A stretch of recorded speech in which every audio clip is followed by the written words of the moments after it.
नमस्कार साथियों, पंचायती राज चुनाव का प्रचार का आज अंतिम दिन था। श्री गंगानगर के जोन नंबर 20 से आरएलपी के प्रत्याशी है महंत जीतनाथ जी। तो आज उनके समर्थन में खींवसर विधायक नारायण जी बेनीवाल साहब, आरएलपी के प्रदेशाध्यक्ष व भोपालगढ़ विधायक पुखराज जी गर्ग व सुजानगढ़ से आरएलपी के प्रत्याशी रहे थे सीताराम जी नाइक आज बिंजवाला तारागढ़ दरबार में पहुंचे हैं। तो तमाम बातें इनके साथ हम करेंगे। आप मुरुद्रा के साथ जुड़े रहें। सर, कौन कौन से मुद्दे हैं जिनको लेकर आरएलपी चुनाव में जाना? देखिए, मुख्य मुद्दा तो ये है कि व्यवस्था के अंदर परिवर्तन हो, समाज के अंतिम छोर पर बैठा व्यक्ति, दलित, गरीब, पीड़ित व्यक्ति, उसको न्याय मिले। आज समृद्ध किसान हनुमानगढ़ और गंगानगर जिले का है, लेकिन राजनीतिक रूप से जितना इनको जागना चाहिए था उतना ही नहीं जाग पाए। आज यहाँ की थाने, तहसील, कोर्ट कचहरी की ऐसे हालात है कि भ्रष्टाचार के अंदर आखंड यहाँ के अधिकारी और नेतागण डूबे हुए हैं। हम लोग ये एक नई व्यवस्था परिवर्तन की बात को लेके और यहाँ जनता के दरबार में आए। जीतनाथ जी ने 20 नंबर जोन से खूब कड़ी मेहनत की है। यहाँ के युवाओं को, यहाँ के किसानों को मैं धन्यवाद देना चाहूँगा कि लगातार लंबे समय से आरएलपी के साथ कंधे से कंधा मिला के यहाँ के लोग व्यवस्था परिवर्तन, जो हनुमान जी बेनीवाल किसान के वेतन, जो राष्ट्रीय लोकतांत्रिक पार्टी का निर्माण किया, उस व्यवस्था परिवर्तन की लड़ाई में हनुमान बेनीवाल के कंधे से कंधा मिला के यहाँ का जवान और किसान लड़ रहा है। मुख्य मुद्दे यही हैं।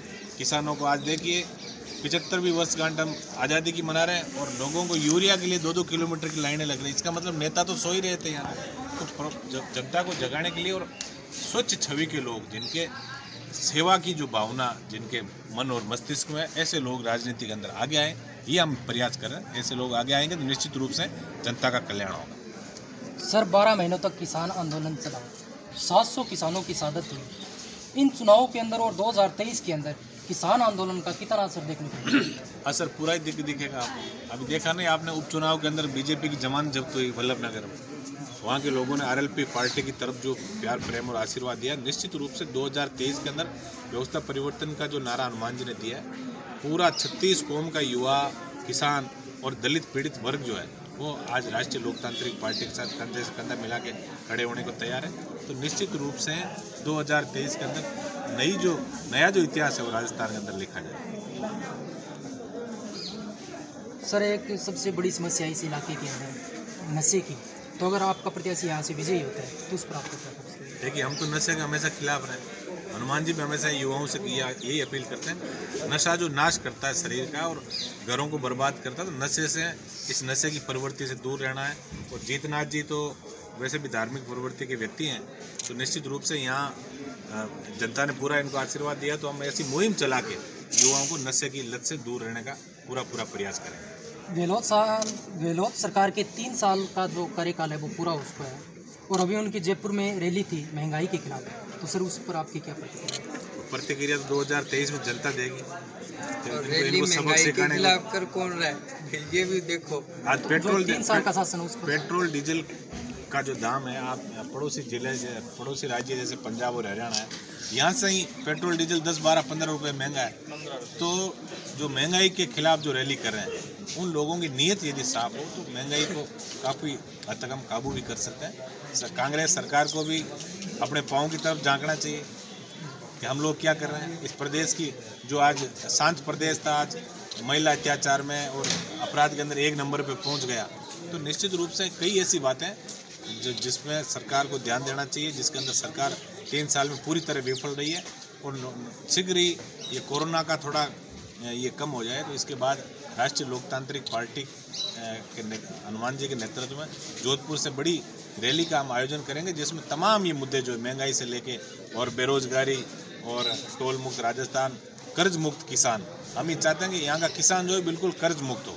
इन सब वादों को लेके और हमारी पार्टी बहुत बड़ा आंदोलन मुरुद्रा की तरह से शुरू करेगी और धीरे धीरे हम प्रत्येक जिले के ऊपर अच्छे लोगों को इकट्ठा करके, जो दोनों पार्टियां जो धोखा दे रही है लोगों को, जो लोगों के अंदर धोखा कर रही है, उन पार्टियों से निजात कैसे मिले, इसको लेकर हम प्रयास करेंगे। जोन नंबर 20 के मतदाताओं से आपकी विशेष जोन 20 के मतदाताओं से मेरी यही अपील है कि सेवाभावी प्रवृत्ति के जो व्यक्तित्व के धनी हैं जीतनाथ जी, इन जीतनाथ जी को बोतल के चुनाव चिन्ह पर ज़्यादा से ज़्यादा वोट देके और ऐसे व्यक्ति को चुनाव जिताएंगे जो हमेशा सेवा भाव के लिए रात को 12 बजे भी तैयार रहेगी। गर्ग साहब, 2023 को लेकर किस तरह की तैयारियां चल रही है? आरएलपी 200 सीटों पर चुनाव लड़ेगी या कोई गठबंधन वगैरह?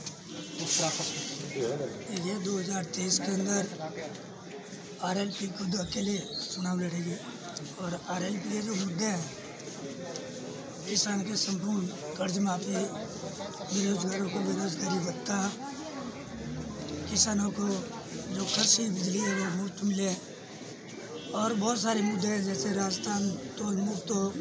इन सारे मुद्दों पे राष्ट्रीय लोकतांत्रिक पार्टी मजबूती के साथ लड़ेगी।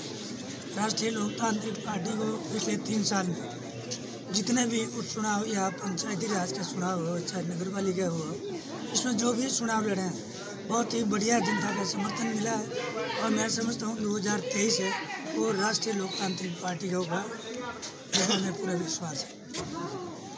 मंत्री जी, आपकी अपील क्या रहेगी मतदाताओं के लिए? जोन नंबर 20 के सभी मतदातागणों को सबसे पहले मेरा जय श्री राम, राम राम। और मैं तो यही अपील करना चाहूँगा कि जोन जो है व्यक्तित्व का बनाओ, बीजेपी या कांग्रेस का मत बनाओ। बहुत से लोगों के मुंह से मैंने सुना है कि ये जोन बीजेपी का है, ये जोन कांग्रेस का है। अगर अच्छा व्यक्ति है तो वो किसी भी मंच से, किसी भी पार्टी से चुनाव लड़े, आप उसे वोट। और मुझे नहीं लगता कि मुझसे अच्छा कोई कैंडिडेट होगा जोन नंबर 20 का, जितने भी कैंडिडेट है, क्योंकि मैं तो पहले भी सेवा करता रहा हूँ और संन्यास का धर्म ही है पहले कि नर सेवा नारायण सेवा। तो इसके लिए मैं नर सेवा के अंदर उच्च शिखर तक सेवा करना चाहता हूँ, जो कि लोग सोच नहीं सकते, उतनी मैं सेवा करना चाहता हूँ लोगों की। तो इसलिए मैं जोन नंबर 20 की जनता को अपील करना चाहूँगा कि 18 तारीख वाले दिन पानी की बोतल के निशान का बटन ज़रूर दबाएं और विजयी भव का आशीर्वाद दें। तो ये थे हमारे साथ मनजीत नाथ जी, जो प्रत्याशी है जोन नंबर 20 से आरएलपी, नारायण जी मणिवाल साहब जो कि खीमसर विधायक, और पुखराज जी गर्ग जो प्रदेशाध्यक्ष है आरएलपी की और भोपालगढ़ से विधायक है। सीताराम जी, आपका विशेष अपील क्या रहेगी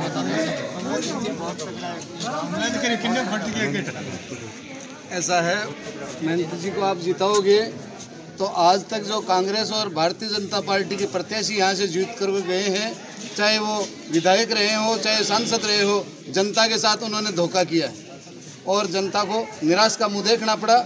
और यहाँ से मंत्री जी को जिता के देखो आप, अधिकारीगण और ये आपसे पैसा वगैरह मांगते हैं और पैसों पर आप ज़्यादा विश्वास करते हैं। यहाँ की जनता पैसा उन अधिकारियों को देती है। मैं तो ये कहूँगा कि यहाँ के जो अपने कर्मचारी है वो खींवसर में अपनी बदली करा करके देखे और फिर वहाँ पर पैसे मांगे तो देख लेना, कोई जूते वाले जोड़े नहीं लिए। और यहाँ इन्होंने पोल पट्टी देख रखी है, पोल पट्टी देख रखी है, इसलिए भोली भाली जनता को लूटते हैं। यदि हमारे मंत्री जी जीत करके जाएंगे तो हम जरूर इनका जाब्ता करेंगे।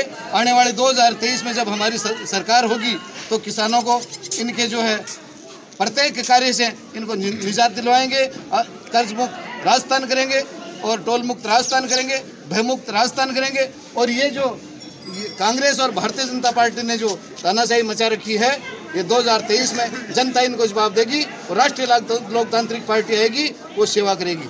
ये किसान की पार्टी है, हम सेवा के लिए, राष्ट्रीय लोकतांत्रिक पार्टी का प्रत्येक सिपाही सेवा के लिए, जनता के लिए तत्पर रहेगा।